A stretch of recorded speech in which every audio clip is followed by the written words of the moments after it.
Konnichiwa à tous. Je vois votre nom au-dessus de votre visage. Alors vous appelez comme ça, hein, c'est ça? J'ai marqué votre nom.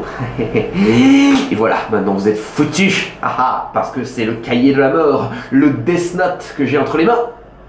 Non, je plaisante, c'est mon agenda de 2016. Ça ne me servira à rien, évidemment.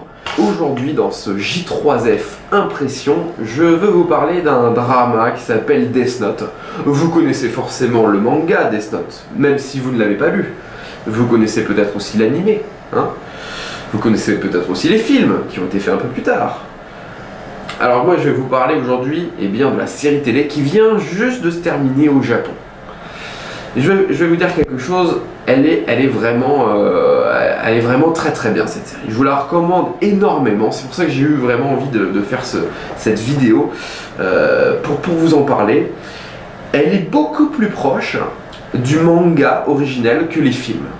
Dans les films, donc l'animé était sorti, enfin pas l'animé, le manga était sorti entre 2003, apparu entre 2003 et 2006. Hein. Donc c'est Tsugumi Oba et Takeshi Obata qui en sont les auteurs, Et bon, c'est une longue série, mais évidemment, après, entre 2006 et 2008, ils ont essayé de faire des films, ils ont raccourci considérablement l'histoire, notamment il y a des personnages comme Nier, hein, que vous connaissez si vous avez lu le manga ou vu peut-être l'animé, qui ne sont pas présents dans les films.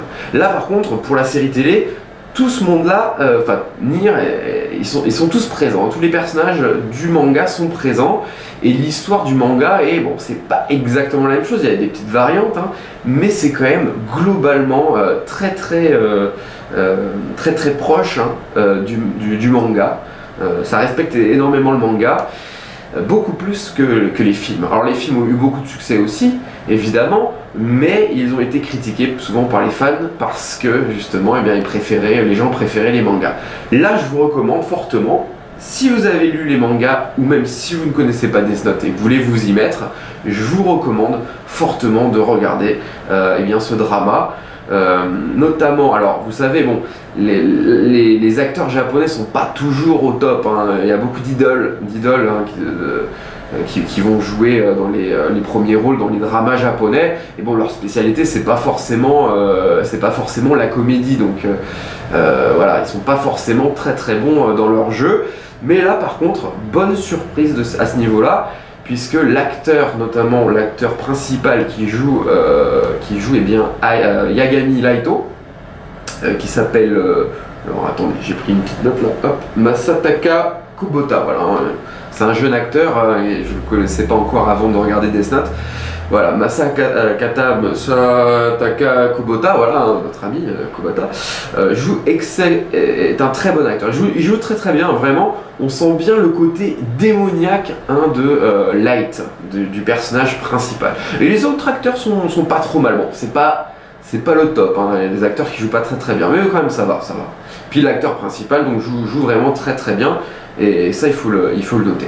Donc je vous conseille, c'est une série sympathique, hein, Death Note, assez psychologique, hein, vous allez utiliser pas mal vos méninges, hein, il faut suivre, il y a beaucoup de retournements de situation, puisque c'est la lutte entre le bien et le mal, entre Laito, hein, qui a son carnet de la mort, dans lequel il va marquer le nom des personnes qu'il veut tuer, et les forces de police qui vont essayer de l'attraper. Voilà, c'est assez, on va dire, voilà, compliqué au niveau du scénario, et c'est assez intéressant, il y a pas mal de profondeur, je le conseille fortement. Voilà pour cette vidéo J3F Impression, et je vous dis à bientôt, matane.